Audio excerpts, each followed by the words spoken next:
Hello, everyone.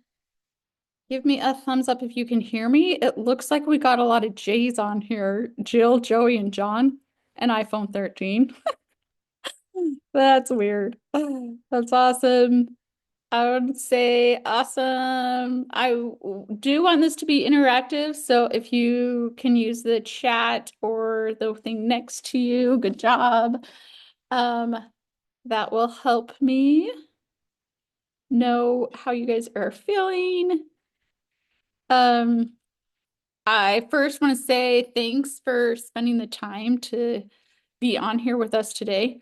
Can everybody see, can you see my screen? Not just me. Can you see my actual screen that says you can run a half marathon? You can. Can everybody see my screen or are you just seeing me? Yes. Okay, cool. Okay. Let's see if some other people have popped on. Oh, and we got Erica. Good job. We got an E. Awesome. Okay, we are going to dive in. Thanks for being here. Um, a little bit about me as everybody else is hopping on. We should have at least a few more people hopefully join us. My name is Dana. I'm an exercise physiologist. I have been working in the fitness industry for almost 25 years. Holy cow. I'm an exercise physiologist, and when I say that to the kids I work with, I say that that just means I went to school for a really long time to help people move their bodies. I specifically work only with athletes, really. I don't work with the general population very often, and spent a lot of time with endurance athletes. So hopefully that's why you're here, is that you're excited to learn more about how to be a better endurance athlete or how to start in the process of running a half marathon, right? So give me in your chat where you guys are all at. Are you all in Southern Utah or some of you somewhere else? I do run coaching online with people from all across the US, so it's kind of fun to see. But of course, I love St. George and I love it here. Um, so while you're typing that in the chat, John, I'm from Southern Utah. It's the best. And the things we're going to cover are why a half marathon training feels so overwhelming and how to fix it, and the essential strategies for running injury-free and efficiently, and how to stay motivated to hit your goals. And since I made you guys do a little questionnaire before you jumped on, I think that that hit me a lot of the key things of why you guys were, what you're hoping to learn from here. We had people say like self-discipline, injury prevention, my knees from hurting, how to run faster, how to fuel, how to eat, stuff like that. So we're going to cover all of those subjects. Awesome.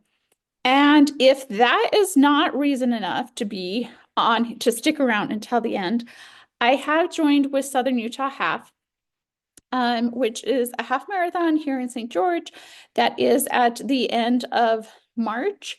And it and they gave me a free entry. So at the end of this, we will be drawing a name. I actually have my son on at home. So when it's time, I'm going to call him up and make him draw a name, and there's going to be a lucky winner.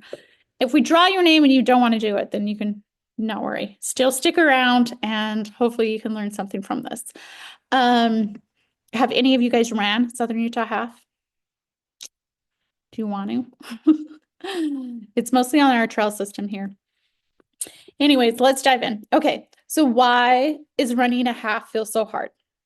So there's physical challenge. There is a lot to it. By the end, or during your training, you should be running like 20 to 25 miles for 12 to 20 weeks. That is a long time, you know? It could feel draining at like especially mid training when you're like peak training, when you're having the most load of the miles. And there could be physical challenges like actual knee pain, shin splints. Nobody said shin splints. That one's usually common. Knee pain is super common, and just other injuries, right? And then we have the mental barriers like just the self-doubt that I'm too slow, I'm never going to make it to the finish, or, all that stuff, or it's judgment. Really, once you're part of a race, once you're part of the running community, you know that there's like it's the most welcoming community. Everybody's actually supporting each other. But then there's also like lifestyle conflicts. All of us have work and family, and it just is a commitment to commit this much time in order to to train enough to make your half not be so bad. It is possible to do a half marathon without spending that much time in it. It's just a lot more miserable. So I want to try to help you so that the experience of the actual race and the training are a little bit better than miserable. How many of you guys want a little bit better than miserable, right? Let's see. Okay. So, um, right in the chat, just so that kind of everybody knows, is like, why are you here? Do you have a dream of running a half marathon? Or some of you I know have already ran a half, but didn't love your time or whatever. Some of you might have the self-doubt of thinking only real runners. I don't have the perfect body. Um, but the truth is, with the right plan, you can make it there. Come on, you guys. Nobody is talking to me in the chat. Why are you here? What? Why did you spend the time to get on here? 1, 2, 3, 4, 5, 6, 7, 8. We got like 8 of you on here. What made you be willing to spend the time to hop on here? To learn to run better. Part of training for a try. Awesome. Oh, hi, Jim. Stuff. Good. Joey, that's my son. So he would say stuff. Thank you. Oh, goodness. Okay, here we go. So I want to tell you a story of Corey. If some of you guys are having the self-doubt, when I met Corey, like she says in her little Google review here, that she could only run for 2 minutes consistently. And she had horrible shin splints. So it's so awesome that within a few months, she was able to run her first half. And then she did a couple of them in that year. And she's just been an awesome runner since then. So even if you're starting from, I can only run a few minutes, like you can do this. You can do this if you have the drive and the desire to do it. Let's see. Awesome. Okay. So what are holding you back? Some of the mistakes. Actually, if you are on my email list tomorrow, I'll be sending you my uh, Tuesday tip on the 10 biggest mistakes that new runners make. So check that out, because here's some of them. Pushing through the pain that leads to injuries. Not good. Following a generic training plan that doesn't fit your life. When I did talk to Jim earlier today, one of the things was he's like, I have 3 days a week to work out. So if he found a generic training plan that made him work out 5 days a week, or 6 days a week, 7 days a week, it would be hard for him to adjust that training plan to fit into a 3-day week, right? Overtraining or skipping recovery days are both super common. And going at it alone without accountability or support is a big thing with the community, and just the motivation to keep you going. Let's see. To run injury-free. Good, Erica. There is a better way of doing it. Training smarter, not just harder. Prioritizing form. I am very big on form, strength, and recovery, and having the community support behind you. Okay. So I'm also very big on homework. If you come into my gym, which I guess I should say, this is my little gym. I am inside the St. George Running Center here in St. George. So on the other side of my wall is the shoe store. And if you come into my gym and I work with you, you're going to end up leaving with some homework. I'm very big on homework because I teach you a lot of stuff, but I want you to implement it. So that's going to be a big part of what's happening tonight, is that you're going to end up with some homework. Okay. So our first one on injury prevention. Like 90, I think it's 90% of all runners get injured in a year. It's a very common thing to do. But if we do certain things, we don't have to be part of that number. So run strong and stay healthy is like number one priority, right? So ways to do that is addressing our weakness spots, such as our hips, our glutes, and our feet. And a big thing is avoiding overuse injuries. It's super common with runners, which would be mostly if you do most of your training, like 80% of your training in zone two, and have proper recovery in between and use good form, then you will be injury free. So what exactly does that mean by zone two? So this is your first homework assignment. I am recording this and this should be sent to you, but you can take a screenshot if you want. Um, is finding out your zone two. So in my gym and when I'm doing one-on-one coaching, I really suggest everybody to come and do lactic acid tests. That's the only way to truly find what your zones are. But that being said, if you're not ready for that big of a commitment and you want an idea of how to start somewhere, then this is a good way to do it. So finding your max heart rate is doing 220 minus your age, and then incorporating your resting heart rate into that. So to find your resting heart rate, you're going to like literally find your pulse and count it for a minute, but you have to do it first thing in the morning when you're not like woken by your alarm or your child or anything like that. Also, if you have a running watch, it will tell you what your average resting heart rate is for the past month or whatever. So you could use that number. And then for zone two, different coaches use different strategies on the percentages, but overall it's 60 to 70%, not of your max heart rate, okay? So don't use just your max heart rate. Use this formula that also incorporates your resting heart rate because most athletes have a lower heart rate than the general public. Hope after sticking to my training during the holidays, right? Oh, after sucking at my training during the holidays. Yes. Yes, the holidays throw off everything. And now here we are jumping into the new year. Um, anyway, so finding your zone two is going to be like the big thing. And in that, it does mean like if you have a running watch, then that's going to help you the most. And then setting your zones in your watch so that if you get above the zone two, so you actually keep it slower, that is the best way to build the aerobic system. And building your aerobic base is going to be number one key. And then as you want to progress in performance and get faster and stuff like that, is when you're going to use more of the higher zones. But right now, we're mostly trying to have the best training experience that we can stick to throughout so that you can run a half marathon, right? So that's homework number one. Moving on, this one is a little bit more intense, so you probably can't figure it out right now while we're here on Zoom together.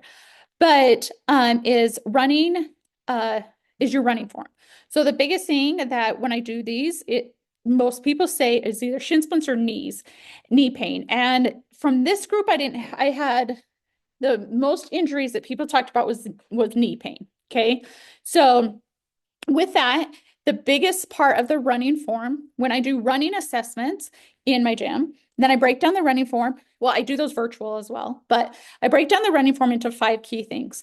And the one that is the most common, depending on the knee pain, where it's at, but is very common for knee pain, is overstriding.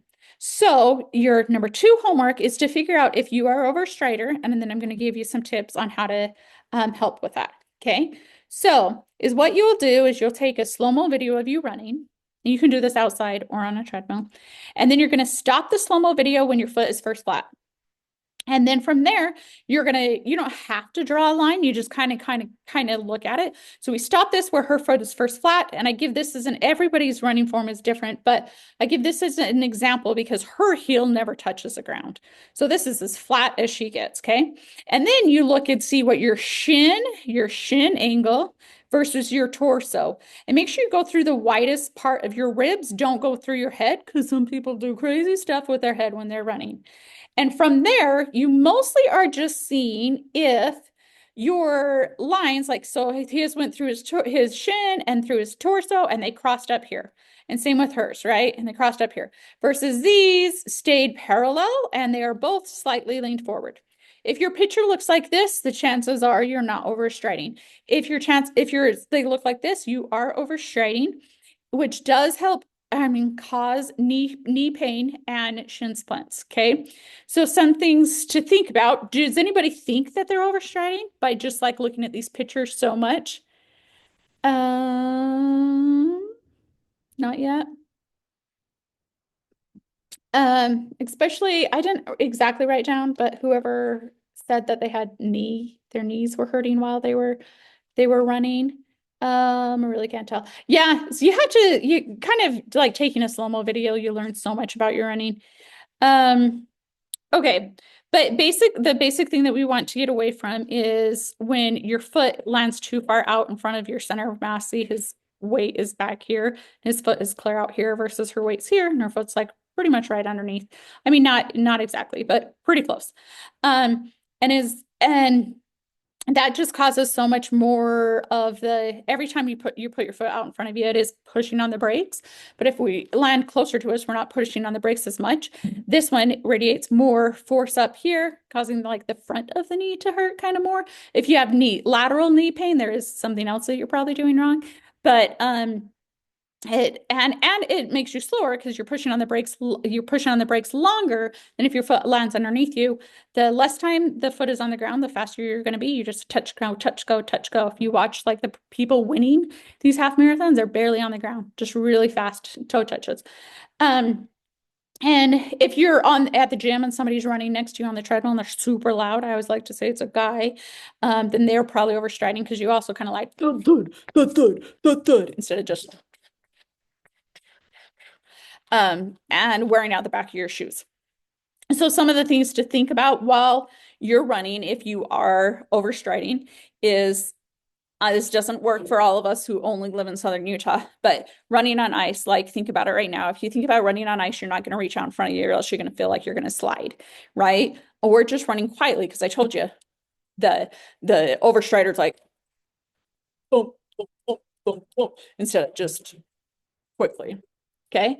And then the things that you would incorporate into your training would be making sure you're adding hills. It's a lot harder to overstride on hills and trying to increase your cadence a little bit.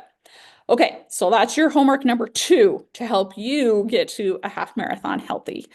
Um, and moving on to number 3, which some of you guys did talk about this, is the nutrition part of it. Let's see. So a big thing when I'm working with new runners is that they don't even know that they need to eat.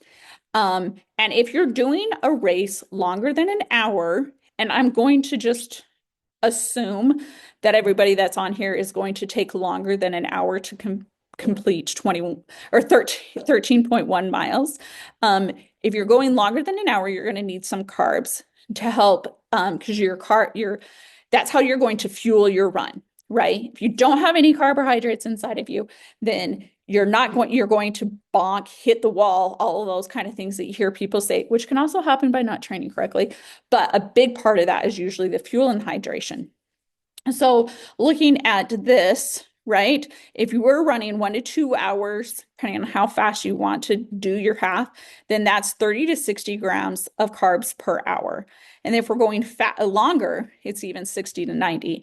I mean, the professional ultra runners that I work with are up to 107 milligram or grams per hour.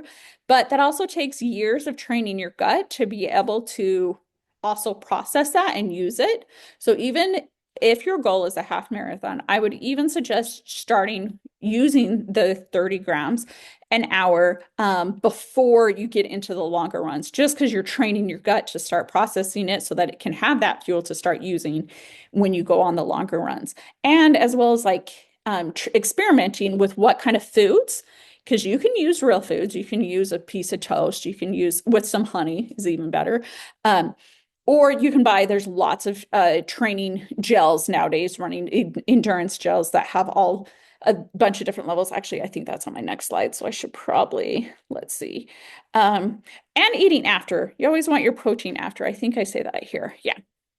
Okay, so here's some examples of different types and how they have different, all of them have different amount of carbs and sodium. Some of them have sodium, so that's another thing is the hydration. And the hydration, you have water and sodium are like the top ones for runners. Potassium is also super important, and there are four other electrolytes that do matter, but those are the ones that I find that are the most deficient or have too much of in our athletes.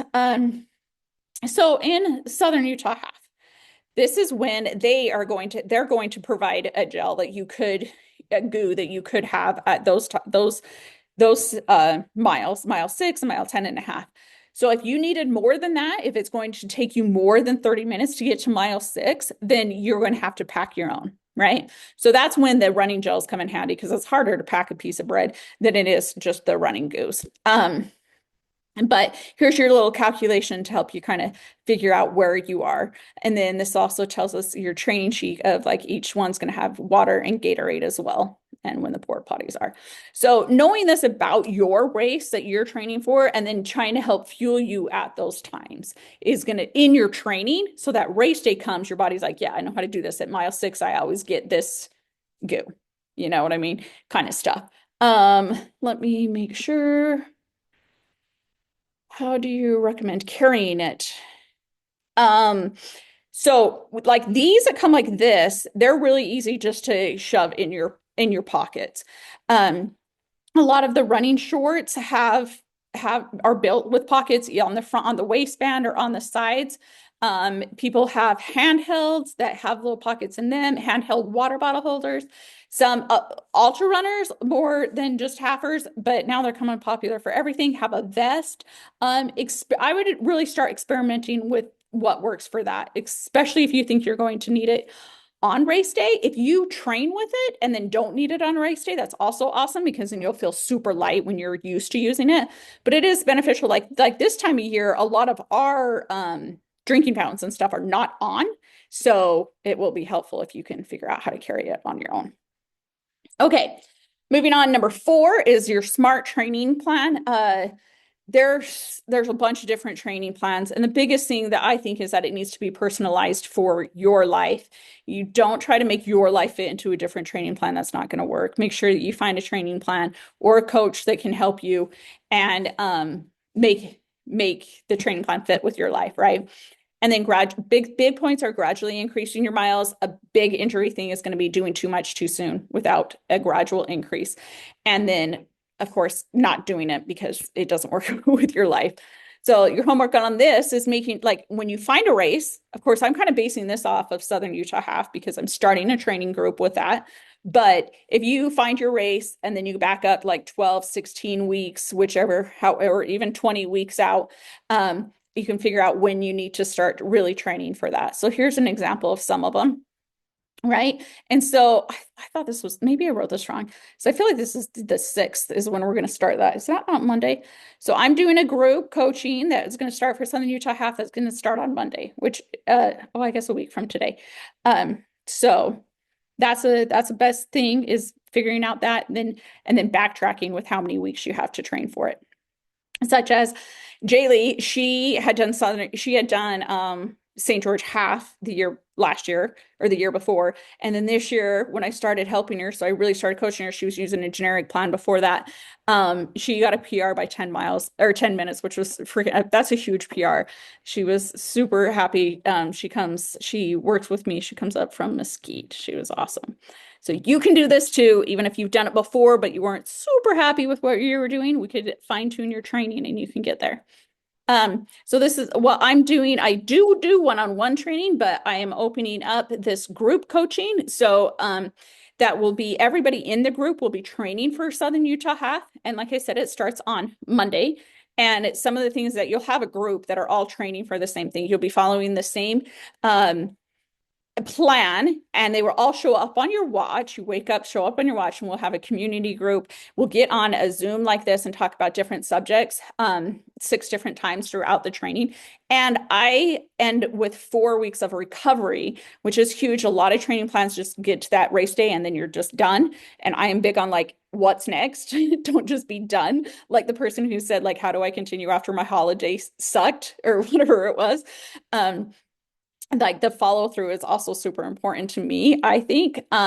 group coaching is awesome for some people who don't want to commit to one-on-one, right? But they want a community. They want people to be there with them suffering together. And if we get enough like local people, we might like run together too, which would be awesome. And just the celebrating of like, oh my gosh, we both did our 5 minutes or our, both the time we did our long run and everybody did 10 miles today. How was it? Blah, blah, blah. Or it's like within a couple of days of each other and just have the community to bounce ideas off of and stuff. So the community great group will be awesome to help support that as well as I'll be like super involved in that. Let's see.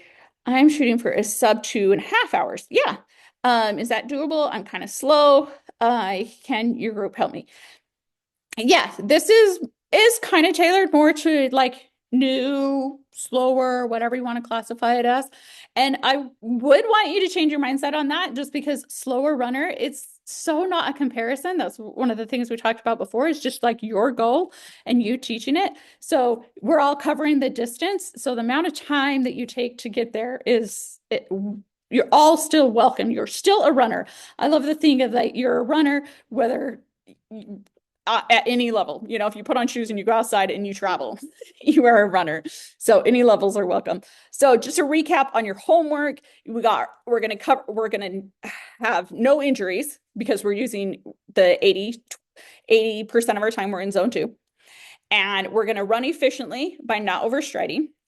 And we're going to fuel our body correctly and use recovery with consuming the carbs of the 30 to 60 grams of carbs an hour.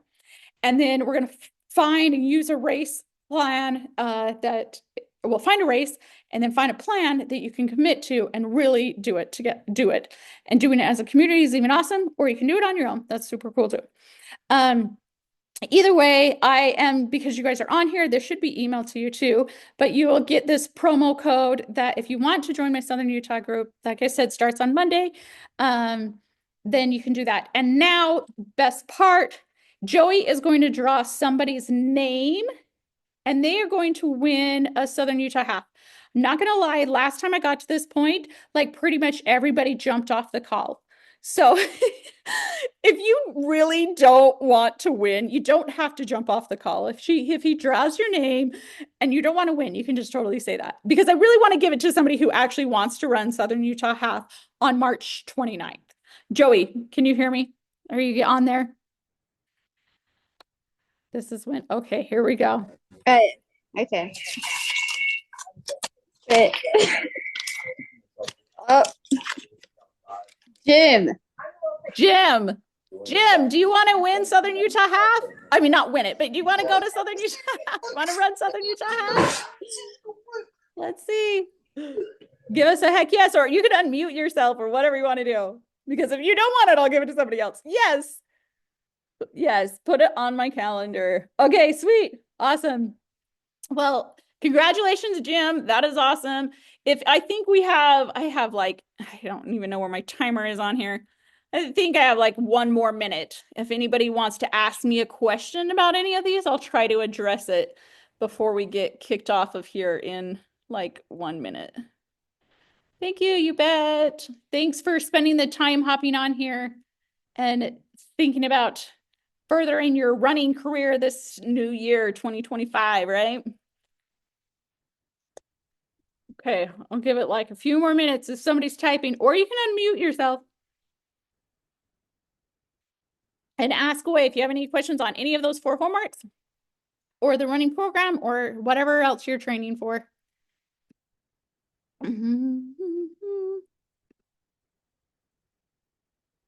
Okay, I'm going to assume that there are no questions. Highly recommend the virtual form. Oh, awesome. Thanks, Melissa. So yeah, I even do my running assessments virtually. So for you guys who are not here local, I do that online, this kind of format. Okay, well, thank you so much for, let's see, my back is healed. Awesome. So I helped Melissa virtually with a back problem. That was years ago. So I love that she's still running. Awesome. Thank you all for spending your time with me, and let me reach out if I can help you in any other way. Thank you.